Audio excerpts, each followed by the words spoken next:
our thanksgiving. We thank you for everyone gathered here today to walk with you. May we ask you for your blessings and guidance so that the activities set for this undertaking be successful. We ask you to open our eyes to see the wonderful things from this activity. We ask that you open our ears so that we may retain a valuable knowledge.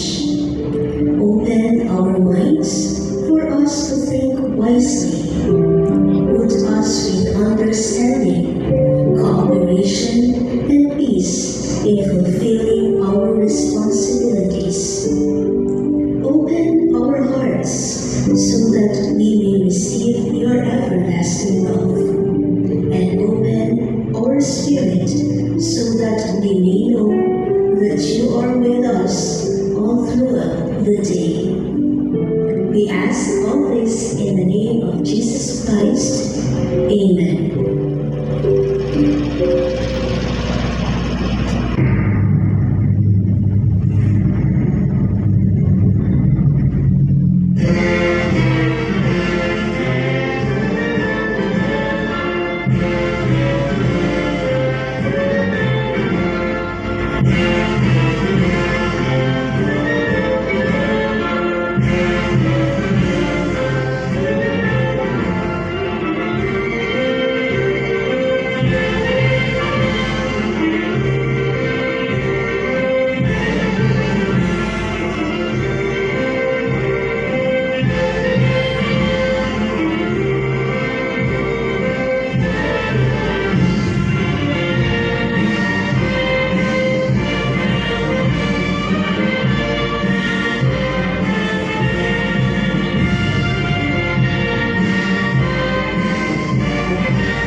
Yeah, just mahay na pong gipos, ito ka boss, happy fiesta, Panuanes San Fernando. I know everyone's here, everyone's in the Poblacion area, busy Marita. This fiesta, happy fiesta po San Fernando. Pero bago tapunan ang dance floor para sa Youth Night 2026, we'll be having first our awarding ceremony for our winners for the San Fernando Cup 2026. Aram po at sa pamauban Ismail, pero ang mapainit mo na ng dance floor iyo ang mananggana sa San Fernando Cup 2026. Kung ikaw naman dyan! Hep, hep! Yes, sabi ko, palabot pa lang ang ibas ng mga representatives ka. Before anything else, I would like to acknowledge the presence, of course, by our municipal mayor, the ever-supportive Honorable Betty and Christine Fuentes, Pampin. Good evening po to our Vice Mayor, nagpaabot pa po na kami nagkakabaging. Sabi niya, di siya makaabot na kagurugol ng bisita, pero paabot ng congratulations po sa mga winners.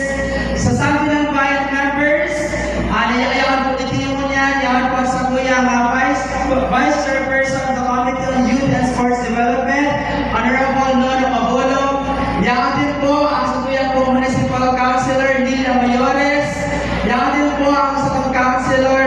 Lloyd Villablanca.